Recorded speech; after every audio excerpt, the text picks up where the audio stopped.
the gear ratio in case if there are gears are in form of compound gears.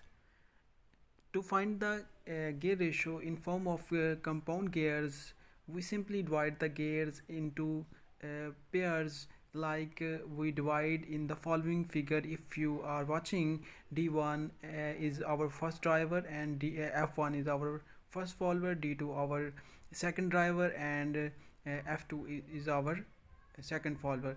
So simply by using the gear ratio formula in which we have seen in the previous video, where we will simply divide the follower by the driver, and we will find the gear ratio. So in case of compound gear, we will as we have already divided gears into pairs, so simply we will multiply their pair gear ratio, and we will find the our answer. Like